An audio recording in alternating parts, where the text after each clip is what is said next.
Assalamualaikum warahmatullahi wabarakatuh. Bismillahirrahmanirrahim. Alhamdulillahi rabbil alamin. Nahmaduhu wa nasta'inuhu wa nastaghfiruh. Wa na'udzu billahi min syururi anfusina wa min sayyiati a'malina. May yahdihillahu fala mudhillalah wa may yudlil fala hadiyalah.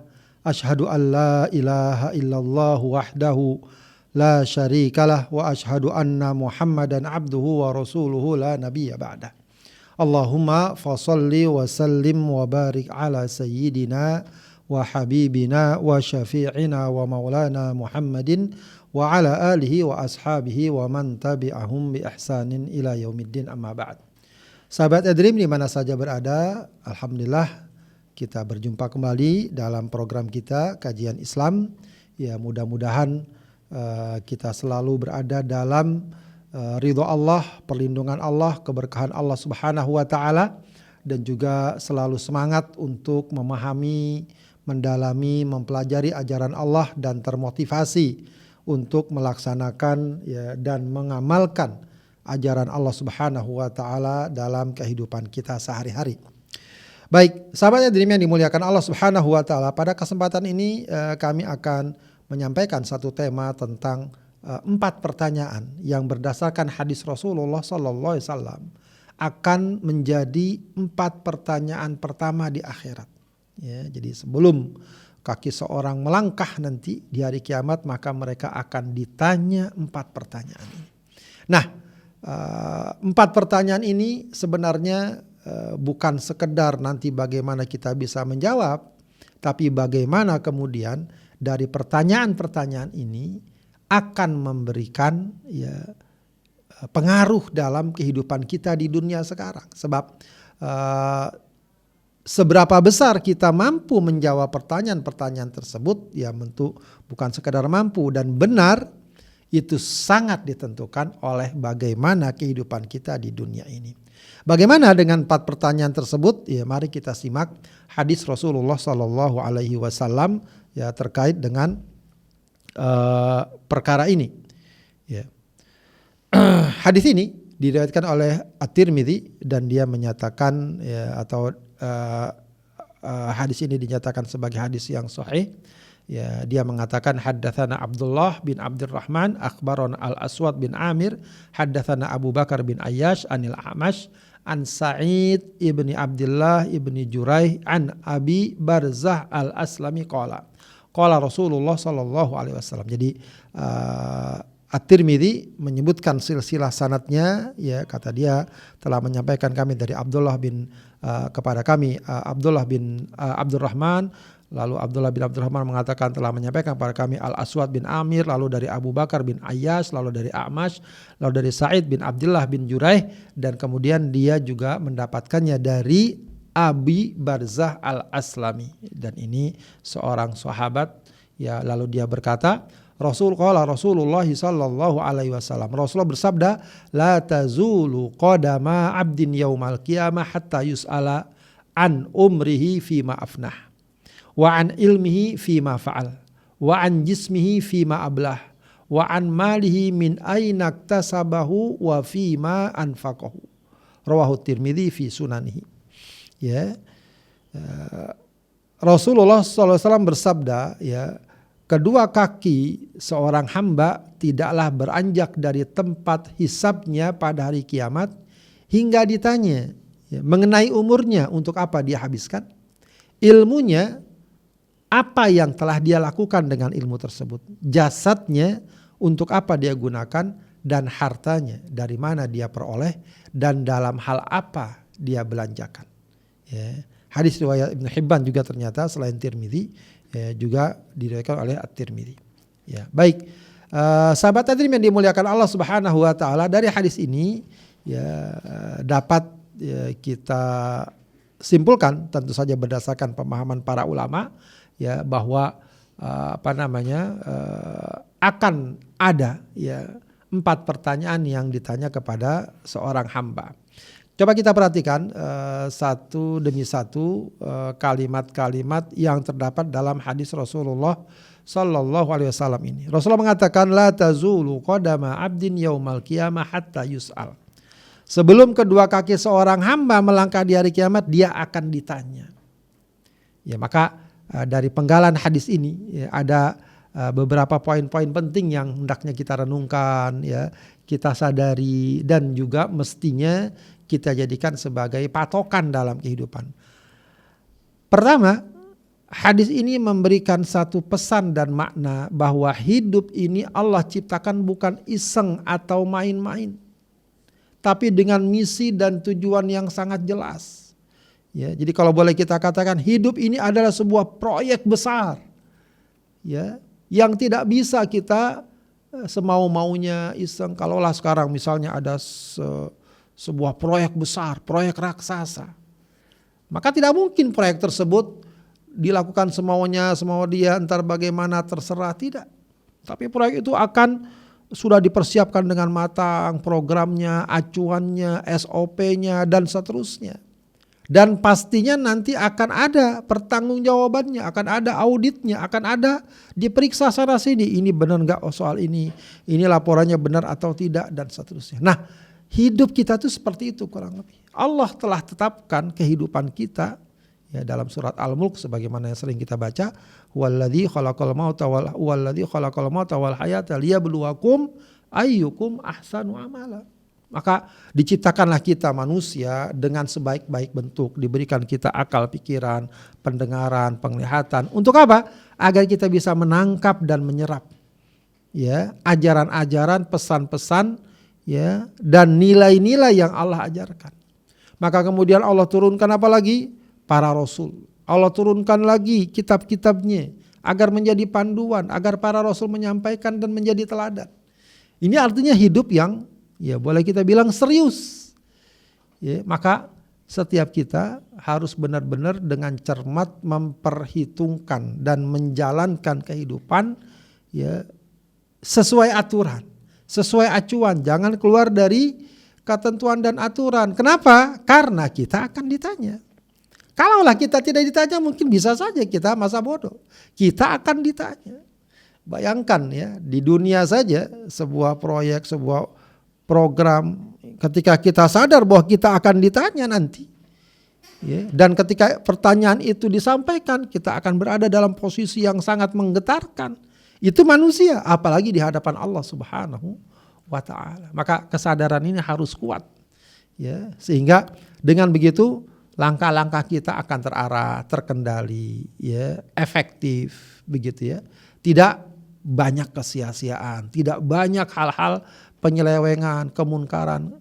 Ketika dengan sadar, ya, kita miliki, ya, ketika kita memiliki kesadaran yang maksimal bahwa kita akan ditanya. Maka jika kita hidup berarti, ya, kalau sekarang kita hidup sudah, itu berarti kita siap diaudit. Ya, untuk mempertanggungjawabkan kehidupan kita. Di sisi lain perkara ini memberikan sebuah peringatan bagi kita pentingnya kita melakukan muhasabah. Kita melakukan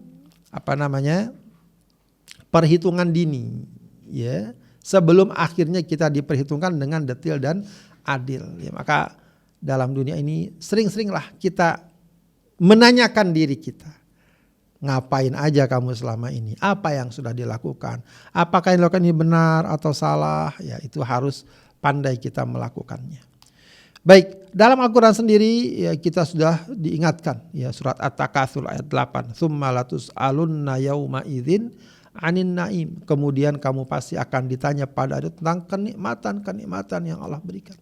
Jadi Allah sudah berikan kita nih sedemikian besar nikmat, karunia, kebaikan. Dan itu semua nggak berlalu begitu saja. Ditanya itu nanti buat apa? Digunakan untuk apa? Itu akan ditanya. Ya, akan ditanya. Ya, dan bukan pertanyaan sembarangan, asal-asal, tidak, detail satu demi satu. Ya, tidak terlewat.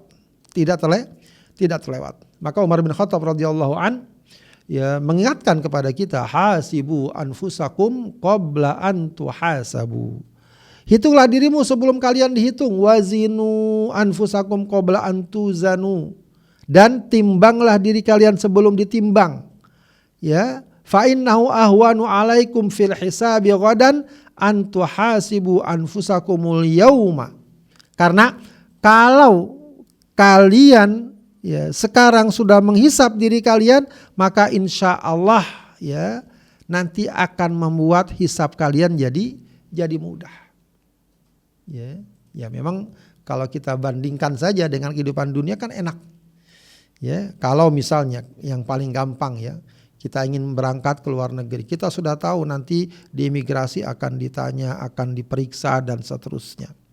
Ya dari beratnya berapa, apa saja barang yang dibawa, itemnya apa saja. Ketika dari awal udah kita hisap, oh ini nggak boleh nih, singkirkan. Oh ini keberatan nih, kurangi.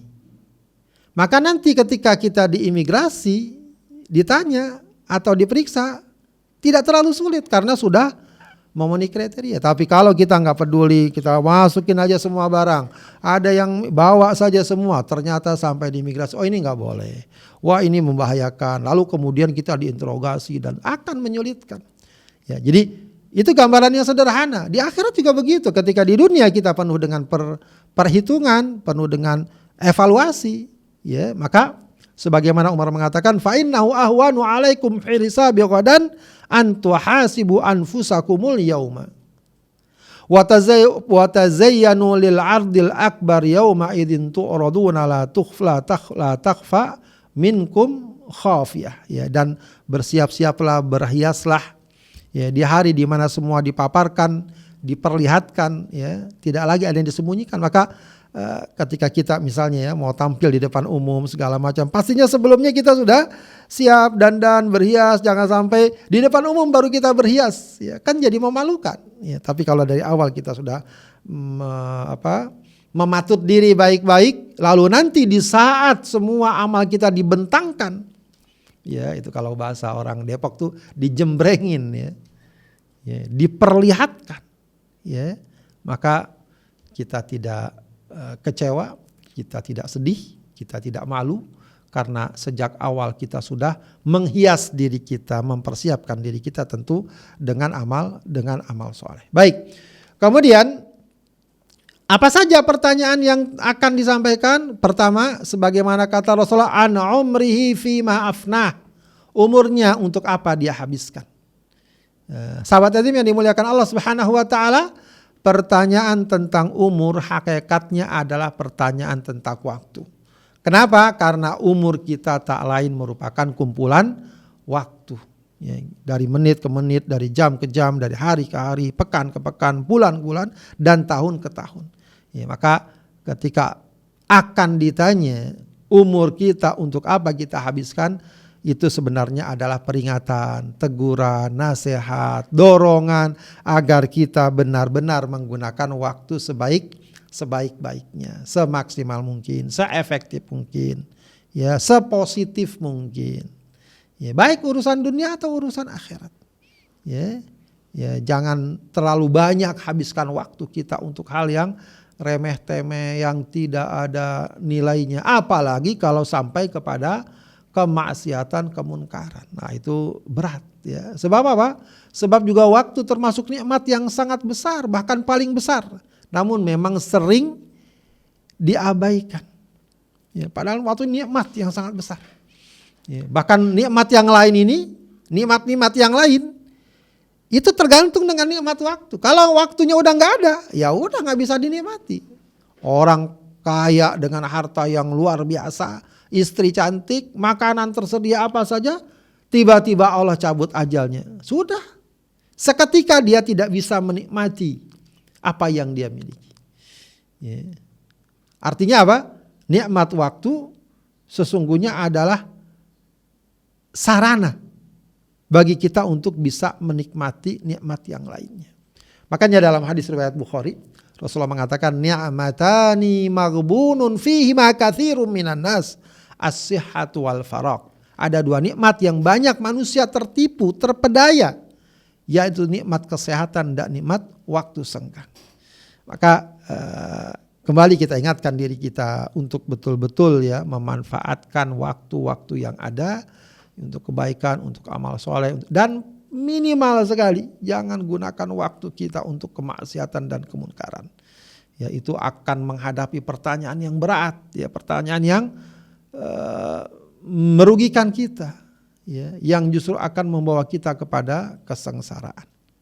Baik, itu yang pertama.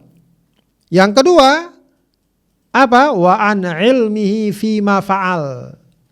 Ilmunya untuk apa dia lakukan. Kita sudah tahu semua fadilah, keutamaan, bahkan kewajiban menuntut ilmu. Kewajiban mendapatkan ilmu. Khususnya ilmu-ilmu yang berkaitan dengan dasar-dasar pengamalan akidah kita, ibadah kita, akhlak kita. Maka harus ya dengan ilmu. Ya, bahkan ada ungkapan al-ilmu qoblal qauli wal amal. Ilmu dulu sebelum berbicara dan mengamalkan. Ya, karena memang ilmu adalah landasan untuk beramal. Ilmu juga asas atas kewajiban. Ya. Seseorang beramal tanpa ilmu, ya berat. Ya. Di samping itu juga ilmu jadi asas kewajiban. Apa maknanya? Ya, orang kalau tidak tahu, ya, maka dia tidak dikenakan kewajiban. Ya, apa yang tidak tahu misalnya orang tidak berakal, orang gila, ya tidak dikenakan kewajiban. Berarti ketika dia berakal, dia punya ilmu, maka dia mendapatkan kewajiban. Makanya seperti orang pingsan, anak kecil, orang gila, ya itu tidak terkena, ya tidak terkena kewajiban. Kalau dia tidak menunaikan kewajiban atau melakukan kemungkaran, dia tidak terkena dosa. Ya, berarti ilmu ini adalah asas dari kewajiban. Nah, cuma yang patut kita tegaskan, dan ini yang kemudian nanti akan ditanya, ilmu itu bukan tujuan. Jangan sampai kita belajar, khususnya belajar agama, sekedar untuk ya menambah informasi, tapi tidak ada pengamalan dalam kehidupan nyata. Baik dari segi akidah, dari segi syariat, dari segi akhlak. Ya. Justru ilmu itu tujuannya apa? Tujuannya adalah agar kita beramal. Agar amal kita terbimbing dengan pemahaman yang benar. Ya, maka dua sisi ini jangan dipisahkan. Ilmu dan amal, amal dan ilmu. Mestinya beriringan meskipun posisinya ilmu dulu baru beramal. Tapi selebihnya dia akan terus bergandengan. Ya. Kita beramal, kita nuntut ilmu lagi, nanti beramal lagi. Begitu seterusnya. Ya. Jangan sampai kita menunggu. Saya belum bisa beramal nih, ilmu saya belum cukup. Tidak, beramal saja. Ya, terutama hal-hal yang dasar, nanti terus kita akan tambah ilmu kita sedikit demi sedikit. Ya. Kaum Yahudi, ya, dalam pemahaman Islam, kaum Yahudi adalah orang yang sering dicontohkan sebagai golongan yang berilmu namun tidak mengamalkan. Ya, khususnya ahlul kitab Yahudi ini terkait dengan berita-berita kedatangan Nabi terakhir Rasulullah SAW. Mereka tahu betul. Ya, ciri-cirinya, sifat-sifatnya. Apabila disampaikan dan melihat orang seperti itu, mereka yakin bahwa itu adalah Nabi terakhir. Mereka tahu, bahkan lebih tahu dari masyarakat Arab. Ya, tapi siapa yang akhirnya menerima Islam? Bangsa Arab. Yahudi bagaimana? Apa yang mereka ketahui dibantah semua, ditolak semua. Ya, bukan karena itu kebenaran, tapi karena kesombongan yang mereka miliki. Nah, ini contoh ya bagaimana ilmu tidak diwujudkan dalam amal. Yang ada adalah ya, kemurkaan Allah Subhanahu wa taala. Maka mereka dalam surat Al-Fatihah disebut al-maghdub, kaum yang dimurkai. Kenapa dikatakan maghdub? Tahu ilmunya namun tidak diamalkan. Maka para ulama mencatat ya atau membuat ungkapan-ungkapan yang indah soal ini, yang bermakna soal ini. Yang terkenal adalah ungkapan al-ilmu bila amal kasyajar bila thamar. Ilmu yang tidak diamalkan bagaikan pohon yang tidak berbuah. Ibnu Qayyim mengatakan, lau nafa'al ilmu bila amal lama dhammallahu subhanahu ahbaru ahlil kitab. Jika ilmu bermanfaat tanpa amal, niscaya Allah Subhanahu wa taala tidak akan mencela para ulama dari kalangan ahli kitab. Ya, agamawan mereka, rohaniawan mereka, pendeta mereka tidak dicela. Kenapa? Ya, mereka tahu ilmunya, cuma tidak diamalkan. Ya. Ya, maka kalaulah ya ilmu bermanfaat tanpa amal, maka pendeta ahli kitab tidak dicela, tapi mereka dicela. Kenapa? Karena tahu ilmunya tapi tidak mengamalkan. Walau nafa'al amalu bila ikhlas lama dzammal munafikin. Seandainya amal bermanfaat tanpa ikhlas, Allah tidak akan mencela kaum munafik. Kaum munafik juga sholat, bahkan berjihad. Tapi Allah cela. Kenapa? Amalnya tanpa keikhlasan. Abu Darda mengatakan, la yakunur rajulu aliman hatta yakuna bihi amila. Seseorang tidak dikatakan alim, berilmu, intelektual sebelum dia mengamalkan. Sebelum dia mengamalkan. Jadi intelektual seseorang, kecerdasan seorang dalam perspektif keimanan dan Islam kita adalah ketika diamalkan. Makanya seperti sering kita katakan, Abu Jahal, bapak kebodohan, bukan secara intelektual dia bodoh, tidak. Tidak, dia orang yang cerdas, dia orang yang terpandang di kaumnya, dianggap sebagai kaum cerdik pandainya, intelektualnya. Tapi Rasulullah katakan dia Abu Jahal, bapak kebodohan. Kenapa? Tidak mau menerima kebenaran, tidak mau tunduk dan mengamalkan ajaran Allah Subhanahu wa taala. Baik, berikutnya wa an jismihi fima ablah. Pertanyaan berikutnya apa? Wa an jismihi fima ablah. Tubuhnya, jasadnya, untuk apa dia gunakan? Ini maknanya adalah apa? Setiap gerak-gerik kita, langkah kita akan jadi bahan pertanyaan. Kemana saja? Apa yang kamu pegang? Apa yang kamu genggam? Apa yang kamu pukul? Tanganmu itu untuk ngapain? Kakimu itu untuk apa? Matamu untuk apa? Mulutmu itu untuk apa? Telingamu itu untuk apa? Kamu bawa kemana tubuhmu setiap hari kamu pergi keluar dari rumah? Apa yang kamu lakukan di sana? Oh, saya mencari nafkah untuk keluarga, saya sholat, saya ibadah, saya mengajak orang pada kebaikan. Insya Allah kebaikan yang dia dapatkan. Tapi ternyata tubuhnya dibawa kepada kemaksiatan, ke tempat judi, ke tempat prostitusi, minum minuman keras. Ya, melakukan berbagai macam perkara-perkara yang menimbulkan kerugian bagi orang lain. Dan wa an jismi fima ablah. Kamu bawa kemana tubuhmu itu? Kamu gunakan untuk apa? Ya, maka di sini kita pun diingatkan untuk menyibukkan diri dengan agenda-agenda kebaikan. Karena ketika hal itu kita lakukan, selain bahwa hal itu akan menebar manfaat dan kebaikan, juga untuk menjadi pertanggungjawaban di akhirat kelak. Ya, jadi hendaknya kita bayangkan ya ketika kita kesana kemari tidak jelas tujuan. Kita bayangkan nanti Allah tanya, kamu hari ini jam segini ngapain di situ? Ya, kita bayangkan. Ya. Ketika jawaban yang akan kita berikan adalah jawaban yang baik, ya begitulah kita akan dapat kebaikan. Tapi ternyata kita bilang apa kemarin saya cuma main kesana kemari tidak karuan, atau juga melakukan kemunkaran dan kemaksiatan. Nah, maka kita bisa bayangkan betapa beratnya posisi seperti itu apabila terjadi. Sebelum itu terjadi, ya tentu saja kita perbaiki kehidupan kita. Kemudian kita juga hendaknya punya satu kesimpulan yang jelas bahwa setiap manusia pasti beraktivitas.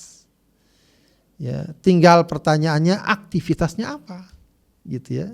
Ya tinggal kita arahkan, sebab orang itu memang pasti bergerak, nggak mungkin orang diam saja. Diam saja juga termasuk aktivitas. Tidur misalnya aktivitas, duduk aktivitas. Ya, cuma duduknya untuk apa? Berdirinya untuk apa? Berjalannya untuk apa? Nah, itu patut sekali kita tanya terus dalam kehidupan kita.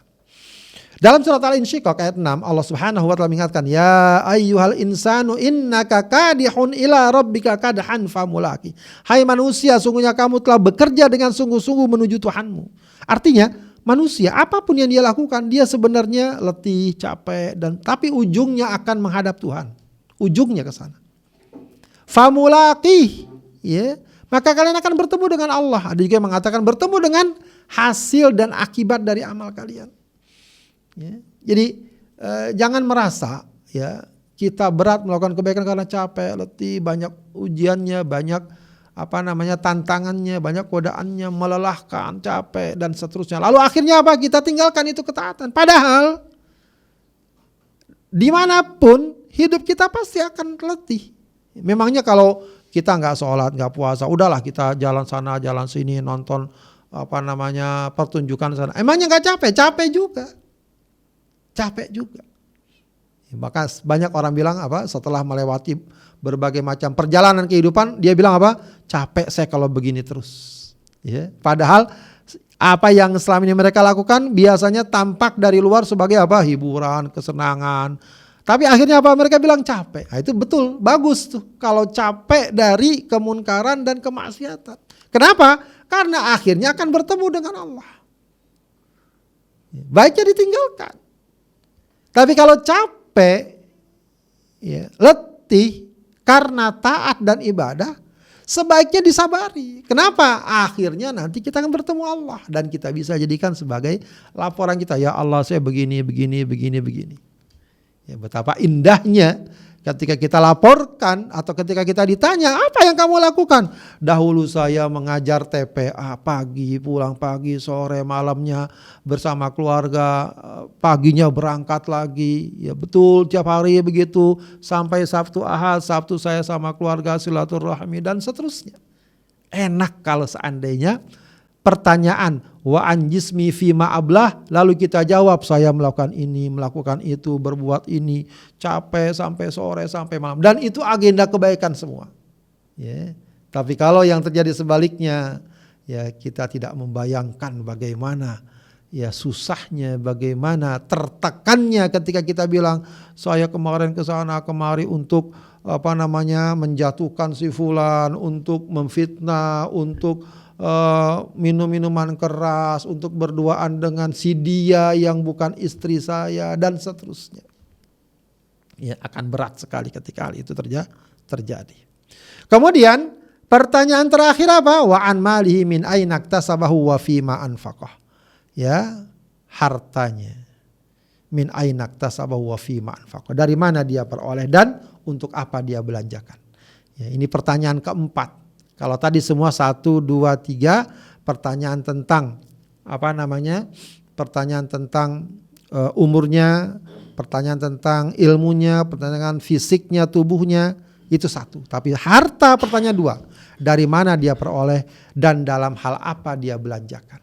Ya, maka ini mengingatkan seorang muslim untuk betul-betul memperhatikan ya kehalalan penghasilannya dan kehalalan penggunaannya.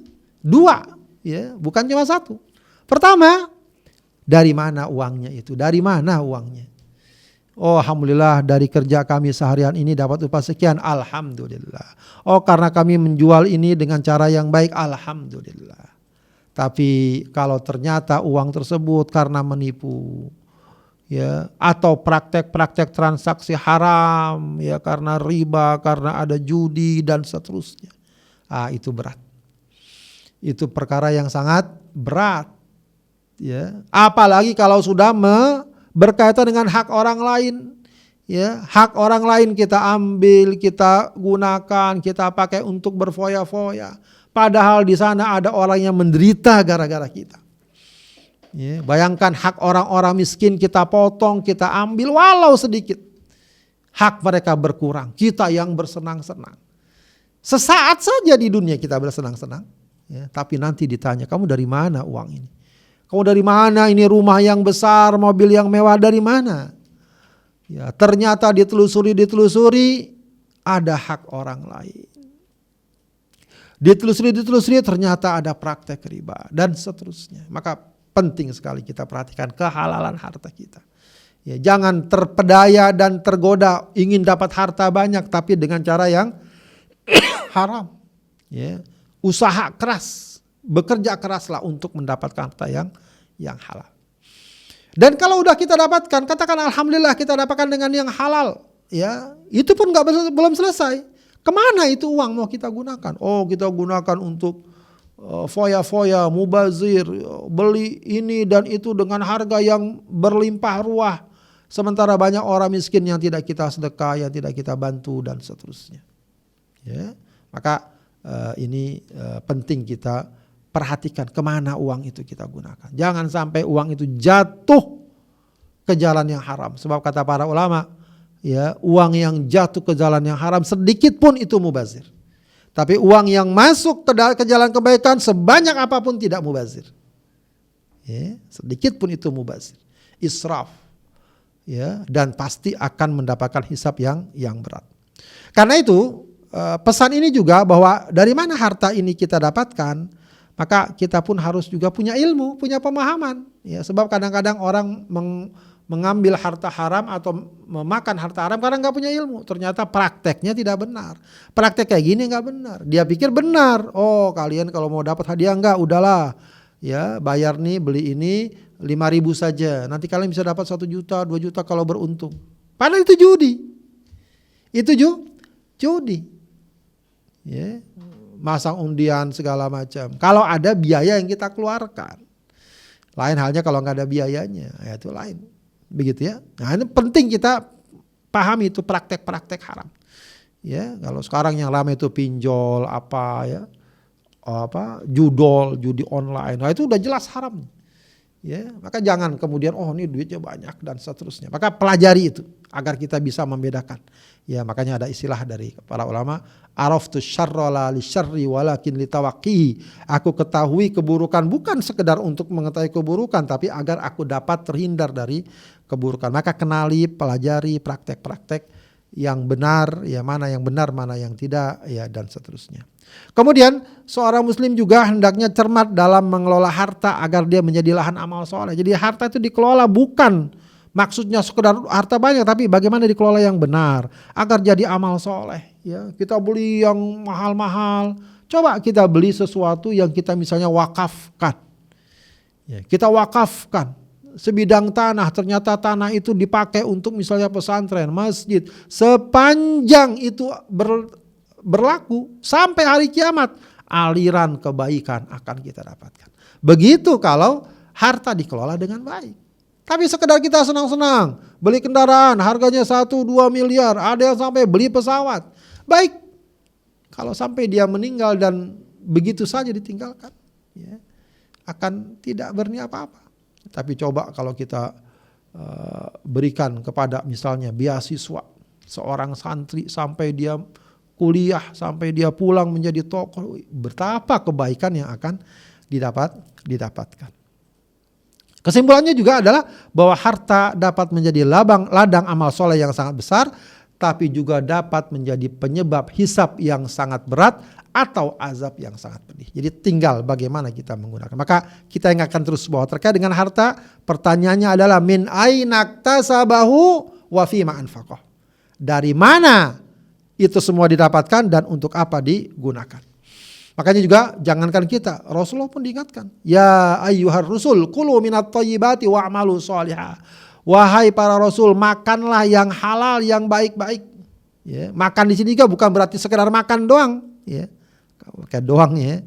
Makan doang, makan saja, tapi dari mana makanan dia dapatkan? Itu kan berarti juga sebab makanan haram itu bukan cuma karena zatnya haram, tapi cara mendapatkannya haram. Berarti cara kita mencari nafkah itu juga harus halal. Ya, wa'malu sholihah, dan beramal solehnya, beramal solehlah. Allah pun juga mengingatkan dalam surah Al-Baqarah 188, wala taqulu amwalakum bainakum bil batil. Janganlah kalian memakan harta sebagian kalian dengan cara yang batil. Jadi sahabat tadi yang dimuliakan Allah Subhanahu wa taala, demikian ya penjelasan ringkas ya tentang hadis ini. Ya mudah-mudahan hadis ini menjadi peringatan bagi kita, karena yang dimaksud pertanyaan di sini dan jawabannya bukan seperti jawaban kita mau ujian akhir atau ujian masuk perguruan tinggi. Kita dari sekarang tinggal cari nih, kalau pertanyaan ini jawabannya gimana? Oh, ini jawabannya, berarti kita ingat, kita hafal ya. Bukan seperti itu jawaban di akhirat nanti. Jawaban ini nanti sangat terkait dengan sikap hidup kita. Mungkin aja kita gak bisa ngomong, kita gak bisa nulis, tapi sikap hidup kita sesuai dengan panduan Allah, maka insya Allah pertanyaannya dapat dijawab dengan baik dan benar. Ya, jadi bukan soal kita hafal lah gampang, bukan itu soalnya. Ya, kalau itu gampang, sebab nanti yauma nakhtimu ala afwahihim wa tukallimuna aydihim wa tashhadu arjulum bima kanu yasibun. Ya, mulut mereka akan kami kunci, lalu yang berbicara tangan, kaki dan seterusnya. Jadi nggak bisa kita kemudian mengarang-arang jawaban padahal kehidupan kita berbeda. Kalau di dunia bisa begitu, di akhirat enggak. Maka jawaban yang dapat kita berikan adalah apa? Sikap hidup kita, keyakinan kita, ibadah kita yang benar. Maka itulah jawaban yang sebenarnya yang akan kita berikan. Sahabat Adim yang dimuliakan Allah Subhanahu wa taala, semoga Allah kuatkan iman kita, Allah jadikan kita orang yang istiqamah ya, dan menemuinya dalam keadaan membawa iman dan Islam di dada kita. Hadanallahu wa iyyakum ajma'in. Wassalamualaikum warahmatullahi wabarakatuh.